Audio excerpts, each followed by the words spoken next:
Hi, magandang araw po sa inyong lahat. Munting kaalaman nga pala. Nako, ito po, no? Marami po tayo iba't ibang balita talagang mag-iitang ulo nyo, no? Lalong-lalo na po tong si Claire, no? Itong alam nyo na, palengkera ng Malacanang, no? Na lagi niyang kinukumpara ang mga Duterte kapag nagkakaroon ng issue na hindi niya masagot. Halimbawa, nagkaroon ng issue na tungkol sa korupsyon, kasabihin niya, hindi katulad ng nakarang administrasyon, muna nagsole dito sa BBM administration, may nagsole. Yun, kakaiba yung philosophy niya sa buhay niya. Ibig sabihin, maganda pala sa kanya pag may nagsosole. Ibig sabihin, may nagnakaw. Ang mahirap noon, ang nagsole, kakarampot kumpara sa ninakaw. No, palakpakan si Claire. No, ngayon, ayon po sa balita, no, tinawag po ng palasyo. Siyempre, pag sinabi ni Claire, nakakapagtaka nga dito kung ano yung sinabi niya, hindi daw sinabi ng palasyo yon. Hindi, ikaw po ang spokesperson. Ikaw ang inilagay dyan. Yuse ka dyan. Kung ano sabihin mo, nagre-reflect sa Malacanang. At ikaw kasi ang spokesperson. Dapat, pag hindi ka spokesperson, itigil mo yung mga salita kahit vlogger ka. Kasi ang katwiran niya ganito, pwede niyang sabihin, halimbawa, tinira niya si BP Sara. Pag tinanong mo siya sa media, sasabihin niya, saan ko ba sinabi yon? Sa vlog ko ba o sa pagiging spokesperson ko? Ibig sabihin, dalawa pagkatao niya. Ibig sabihin, pwede siya magsalita, pag vlogger siya, iba sasabihin niya sa pagiging spokesperson niya. Mali po yun. Di ba? Parehas lang yun. Niloloko mo. Huwag niyo naman lokohin taong bayan. Pambihira naman kayo. Yeah? Ngayon, ayon po dito sa palasyo, sinabi niya po, Libiste file. Tinawag na Libiste file po yung Cabral Files. Ma'am Claire, bago mo sabihin na Libiste file yon, dapat inalam mo muna. Di ba ikaw mismo nagsabi na imbestigahan na kung saan galing. Actually niya, dapat na hindi na imbestigahan kung saan galing Alam nyo naman, may CCTV kung saan galing Di ba? Sabi, may sugat pa daw si Cabral sa middle finger. Di ba? Alam nyo naman kung saan galing Yeah? Sinasabi nyo lang na imbestigahan kasi may inililigaw nyo yung taong bayan. Inililigaw nyo yung mga kakampi nyo nagtitiis sa inyo, baka sakaling natatakot kayo, umalis na. Di ba? Tuluyan ng umalis yung mga ibang vlogger sa inyo na ang hirap nyo ipagtanggol. Di ba, mga kababayan? Eto tapos si Madam Claire, sinabi niya, Libiste file. Alam nyo kung saan galing yan, Libiste file? Di ba sabi mo, imbestigahan pa nga yan? Tapos sabi mo, Libiste file? Kay Cabral galing yan. Hindi yan ginawa ni Libiste. Walang pakinabang si Libiste dyan. Sasabihin nyo na naman, DDS si Libiste. Kaya ginawa yon. Kasi kaya nilalagay nila sa ang isang tao, ginagawa nilang DDS para isipin ng ibang tao, kaya niya nagawa yung bagay na yon kasi DDS siya. Ganyan talaga si Libiste, kaya ganyan niya kasi DDS siya. Ganyan mga kakutakan ng mga to, yung mga vlogger ng BBM. Di ba? Ito si Madam Claire, tinawag na Libiste file. But ikaw lang, pinapaniwala niya yung mga audience na Libiste file. Pinapatanggap niya. Ipinapatanggap niya na Libiste file yung hindi Cabral Files. Di ba? Ma'am, bakit wala bang Cabral Files?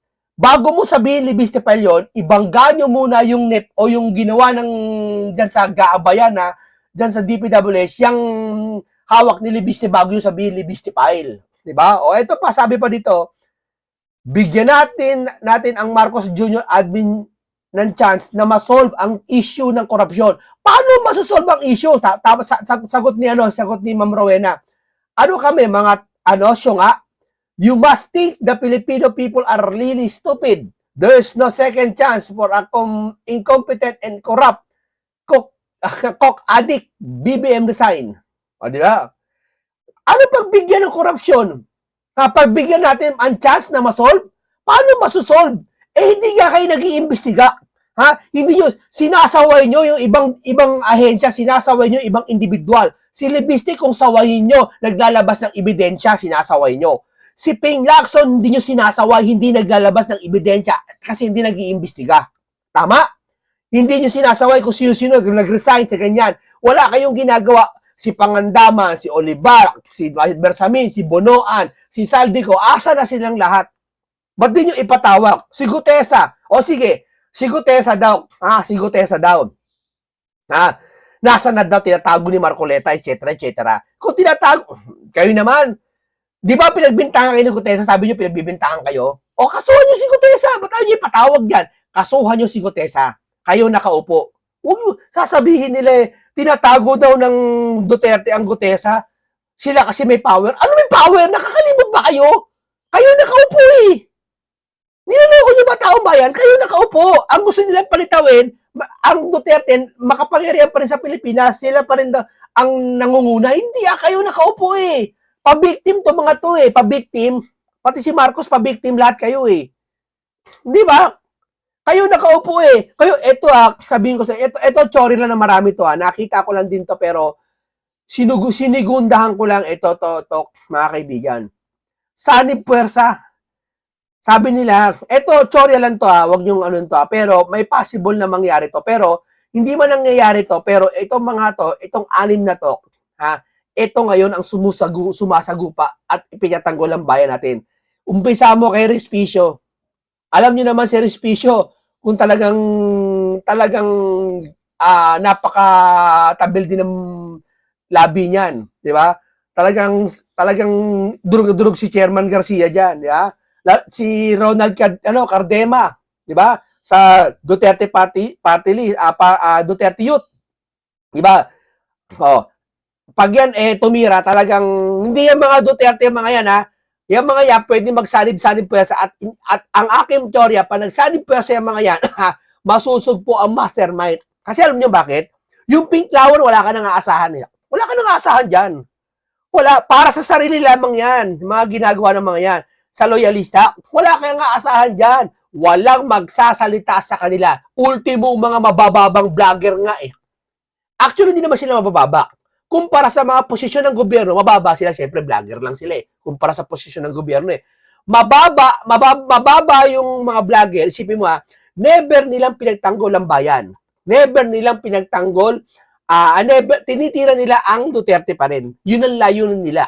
Pero sugpuin, yung BBM nila, yung amo nila na sinasabi nila loyal sila, hindi sila tumutulo para sa investigasyon ni BBM. Tama, mali.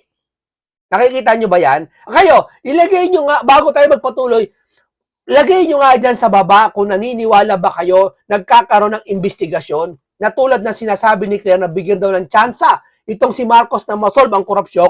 Naniniwala ba kayo na kumikilos ang administrasyon ngayon? Sige nga, ilagay nyo nga dyan. Siyempre, bago tayo magpatuloy, huwag kalimutan mag-subscribe tayo at mag-like para patuloy tayo makakarinig ng mga ganitong usapan, no? Mga bihirang usapan, no? Kayo naniniwala ba kayo na bibigyan na natin ng chance to para masolve? Maraming chance na binigay namin sa inyo. Una-una, umiiyak ang taong bayan. Sabi, nakaraan si Saldico, cancel nyo passport. Si Bonoang, cancel nyo passport. Si Gutesa, patawag nyo na. Yung attorney pumirma ng notaryo kay Gutesa, patawag nyo na. Si Diskaya, pagharapin si Romualdez. Si Romualdez, pag ipatawag sa hearing, iharap ang mga sangkot na pinangalanan. Nagawa nyo ba kahit isa doon sa panawagan ng taong bayan? Walang nagawa kahit isa doon. Tapos sasabihin natin, masolve issue, bigyan natin ng chance. Marami kaming chance. At just na binigay sa inyo, anong chance ang hinahanap mo? Yun nga lang magsabi kami na si Pangandaman, si Bonoan, si Bersamin, imbestigahan, hindi kayo gumagalaw. Ito na nga lang simpleng libiste na Cabral Files Tinatawag yung libiste file? Yan ba ay pagbibigay ng chance? Ang alam ko, pag naglabas ang sino man na tumutugma o tumutukoy sa flood control, makikiisa kayo, imbestigahan natin. Halika, libiste. Tulong-tulong tayo mag-imbestiga. Diba? Anong ginagawa nyo? Diba? Sasabihin nyo, hindi totoo yan. Hindi totoo yan si libiste. Hindi totoo mga files niyan. Ba't nyo ginaganon? Meron na ba sinabi si libiste kayo titira? Ba't parang defensive ka, Auntie Claire? Defensive ka yata. Diba? Akala ko ba yung presidente mo gusto ng anti-corruption? Masolve yung corruption. Kaya magbibigay ng chance? Anong chance ang gusto mo? Di ba? Kaya nga sabi ko pag nabuo tong pwersang ito, hindi po totoo si wala pong binubuo si Senator Marcoleta. Gusto lang to ng netizen na pangunahan ni Senator Marcoleta. Kasi alam niyo naman, sa lahat ng senador, real talk tayo sa lahat ng senador, Marcoleta lang palaban. Hindi totoo lang. Yung iba dyan, yung ang tatapang sa away mag-asawa. Di ba? Yung mga tulpo, tatapang sa away mag-asawa. Pagdating dito, kaya kayo binoto ng mga tao, mga tulpo, kasi ang tatapang nyo pagdating sa away mag-asawa. Akala namin, i-convert nyo yan doon sa mga politikong tiwali, gigisahin nyo. Yung pala hindi, tahimik kayo, para mga pinklawan nagmamasid.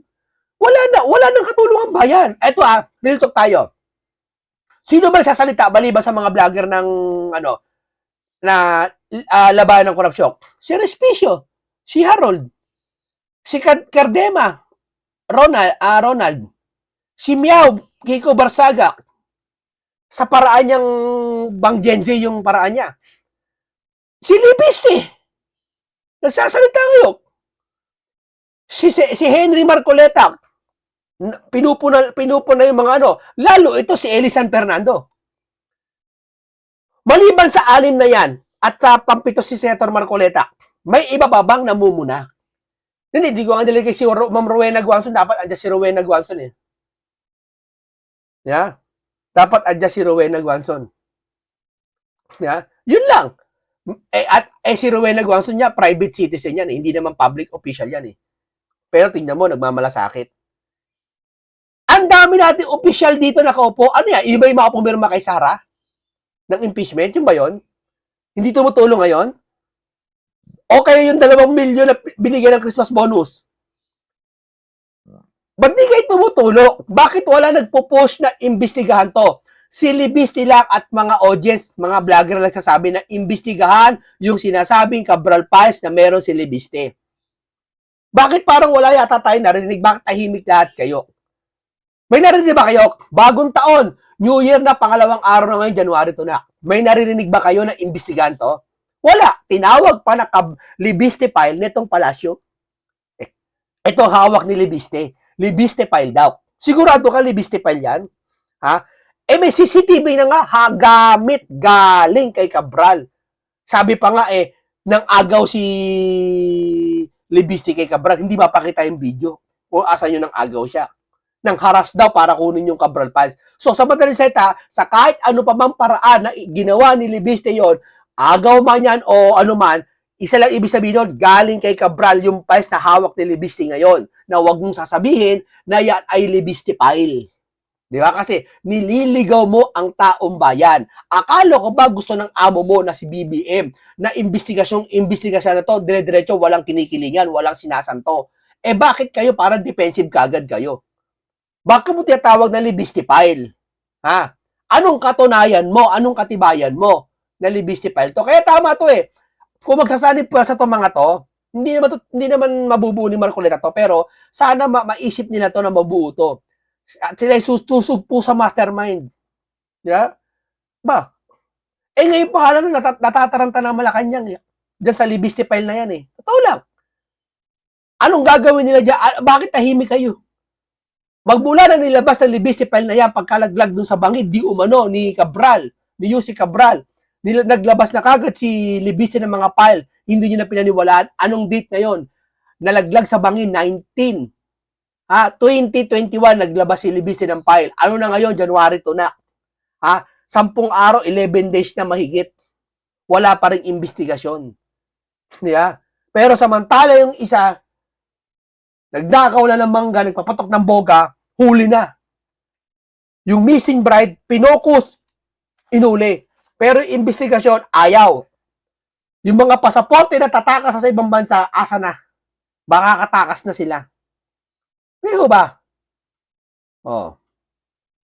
Ito, panoorin natin to. Yan ang hirap sa inyo eh. Hindi, ito muna. Panoorin natin to. Ito muna. Ito muna. Mastermind. Ayan The Cabral Files all point to one mastermind, President Marcos. Patunayan yung mali si Kiko sa pamamagitan ng pag-iimbestiga sa Cabral Files at kung ano meron si Libiste. Sabi nila, tinawag nila Libiste file yun yung Cabral Files Alam mo, sabi nila, bakit si Libiste, ito sagot ko, bakit? Si Libiste ba gumawa ng budget? Inedit daw, parang gusto nilang patunugin, inedit daw ni Libiste yung files. Ba't naman niya i-edit yun? Bakit pa siya sabi niyo makikipag-agawan kay Cabral Kung i-edit lang pala niya yun, kung i-invento yun pala niya yun, hindi sana inimbento niya na, hindi na siya parang pumunta dun sa kay Cabral para makita ng CCTV na siya sabi hindi umano makipag-agawan siya ng papeles at mga file ng USB sa computer, hindi sana hindi na siya pumunta doon. Ang ginawa na lang niya, nag-create siya sa bahay niya dahil representative naman siya, nag-utos na lang siya na bigyan mo nga ako ng parang budget, mag-iimbento ako, papakita ko sa kanila, ito yung Cabral files. Sana ganoon na lang ginawa nila, Biste. Common sense naman. Pagtatakip na, harap-harapan, pitatakpan nila. Anong pitatakpan nyo? Bakit ayaw nyo? Ba't itawag nyo libiste file yan? Di ba? Oh. Ayan o, all point, mastermind. Si Kiko nagsabi nito Oh, talagang sila bumabakbak ngayon tong 6 na to. Ito ang bumabakbak ngayon, tong 6 na to. Tapos si Senator Marcoleta, sana bumuo kayo ng team. Sana dream team to na kung saan si Marcoleta ang bubuo. Talagang babakbak. Hindi para pabagsakin ng gobyerno para pabagsakin ang korupsyon. Di ba yun ang layunin ni Libiste? Bakit tutol kayo? Ibig sabihin, ayaw nyo ng pagbabago. Ibig sabihin, hindi kayo transparency. Kasi kung transparency kayo, kayo mismo, hindi si Libiste ang mangunguna na imbestigahan ang Cabral files dun pa lang sa pagkakalabas ng una kay Libiste noong December 21. Tama, mali.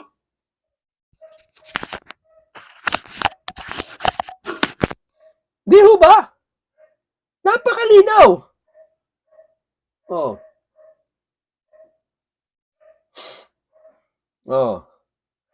Sa umpisa pa lang dapat inimbestigahan na.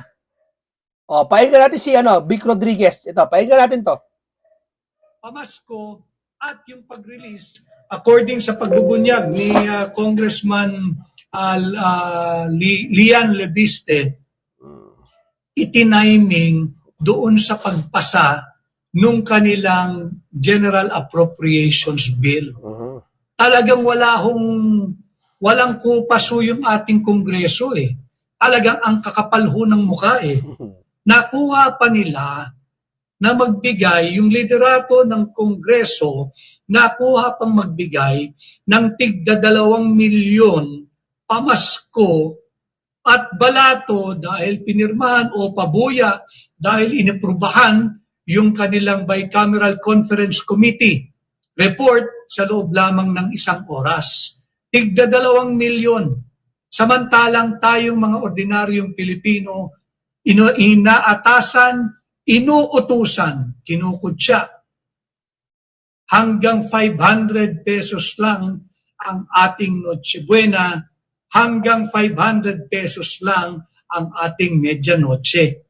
Pera ho natin yung tigto 2 million na pinamumudmod diyan sa Kongreso. Sabi pa ng isang senior leader, si Congressman Ronnie Puno, ito raw po ay parang augmentation o pang-alalay sa mga congressman dahil magpapasko, mamamasko yung mga kapitan, meron sila kung ano-anong programa, wala po kaming pakialam kung may mamasko sa mga kongresista. Hindi naman po iyan sakop ng kanilang mandato bilang legislators o mambabatas. Kaya ba kayo naging congressman? Para meron kayong 2 million additional allowance or bonus or pabuya or reward. Grabe. Tuwing magpapasko at bagong taon para meron kayong maipamigay sa inyong mga political leaders? Yan ba ang mandato ng kongresista? Tuloy-tuloy po yung kakapalan ng mukha, hindi talaga tinablan. Kahit po lantaran na yung mga nabubulgar na korupsyon, tigda 2 milyon. Yan po yung paliwanag ni Congressman Ronnie Puno, yung isa sa senior leaders. Isa rin sa na tumutunog dati, umuugong, na pumuposisyon bilang House Speaker. Kung ganitong pananaw ng mga leader na nais maging Speaker, sa bagong taon sana magkaroon na ng bagong leaders. Wala akong mangyayari. Wala akong nangyari, Atty. Big. Sipin mo na lang, lahat nagsasalita na, sila tahimik pa rin. walang investigasyon nangyayari. May investigasyon ba nangyari? Kay Cabral niya, nailibing na yata. Wala eh. Mahiwaga pagkakamatay ni Cabral. Eh. Asa ng burol? Asa ng libing? Asa ng cremation? Nasaan? Wala. Ba't di dumalo ang Pangulo doon? Sa Yusek. Asa na? Ba't tataki pa na lahat sila? Bakit lahat sila? Tapos, ikaw vlogger ka ni BBM, pagkatatanggol mo to? Itong administrasyong ito? How? Paano mo nagagawin pagtanggol to? Ang hirap pagtanggol ang mali, ah. Tandaan yan. At lantaran talaga, hayagan talaga na maling-mali. Shipin mo, tatawagin mo Libiste file, yung hawak ni Libiste, galing kay Cabral? Di ba harap-harapan tayong niloloko? Diba? Paano mo sasabihin, yung eroplano mo, halimbawa, yung sinakyan mong eroplano, Philippine Airline, no? Pagdating mo sa Japan, sinakyan mo ko, sabi mo Japan Airline, hindi, Japan Airline sinakyan ko. Kitang-kita, Philippine Airline sinakyan mo. Ganun tayo niloloko ng mga to. Galing kay Cabral yung file, tapos tatawagan mo, Libiste file. Panluloko na, di ba? Para mo sinabi ito. Para mo sinabi ito, di ba, lagayan ng cellphone to, patungan ng cellphone to. Kuwari ako si Auntie Claire, no? Sasabihin ko sa inyo, ay hindi patungan ng cellphone to, ay patungan ng pagkain, plato. Di ba harap-harapan tayo niloloko? Tama, mali? Sa bagong taong parating, 2026, sana ho, panalangin ko, may mga bagong leaders ng maluklok upang mabago na ho ang itsura ng ating bansa. Si Galaxy, kamusta po kayo from Singapore? Ganon din kay at Ruby Valle 7650, nabati ko na ito. Si Erwin at Erwin Paiba T5S, marami pong salamat. Si MVN Teves. MVN Teves, I agree with you. Abolish the House of Representatives. Pagka inabolish po natin yung Kongreso, I'm confident, we stand to save at least 1 trillion pesos annually. Wala naman pong ginagawang substantial na batas yung mga yan eh. Saan ka nakakita na yung 6.793 trillion panukalang budget for 2026? Mga kababayan, 6.793 trillion po ito ha. Inaprubahan, ipinasa ng mga kongresista in less than 1 minute. Paano mo pinag-aralan itong napakalaking panukalang budget for 2026 na nagkakahalaga ng 6.793 trillion pesos? At malaking bahagi po nito ay ating uutangin.